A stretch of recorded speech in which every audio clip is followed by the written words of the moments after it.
Okay?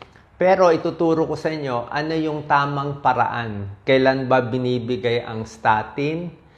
Bali, hindi lahat ng tao na mataas ang kolesterol bibigyan agad ng statin. Merong mga tao, isang grupo ng tao na babagay itong mga statin na gamot, makakatulong sa kanila.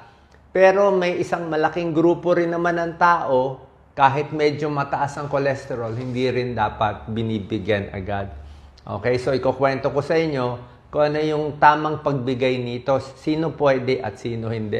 Ang goal lang po natin, alam niyo naman, ang goal ko lang na mas humaba buhay nyo, ano yung pinakamaganda sa katawan nyo, hindi man tayo nagbebento ng gamot, wala tayong paki dito. Gagamitin lang natin siya sa tamang paraan. Okay? Ano ang mga statin?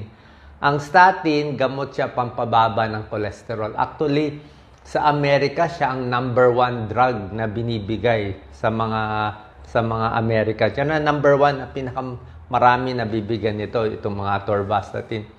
Binablock niya isang enzyme na naglalabas ng mga lipids. So, HMG-CoA reductase. Ibig sabihin lang, nabababa niya yung kolesterol. Ayon sa pag-aaral, okay, sa tamang pasyente. Ano yung tamang pasyente? Usually, lalaki. Usually, may risk factor. Ibig sabihin, itong taong to, malapit na ma-heart attack. Lalaki, may high blood, mataas ang blood sugar, overweight, 'di ba? Naninigarilyo, 'di ba? Sobrang stress. Yan, pwede yan bigyan ng statin. Yung dati nang inatake sa puso, nakita may bara na yung puso na angiogram, na angioplasty na, nakita nagbabara na 1, 2, 3 ugat sa puso, ay kailangan na bigyan. Yung may lahi, ibig sabihin, magulang niya, lolo-lola niya, marami namatay sa heart attack sa batang edad. Ibig sabihin yung dugo niya talaga lumalapot.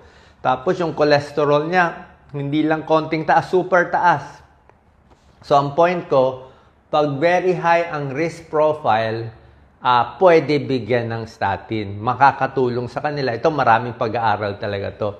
Kahit i-search nyo, ito inaaral namin mga cardiologist na babawasan yung heart attack, yung stroke, napapahaba ang buhay, doon sa tamang pasyente.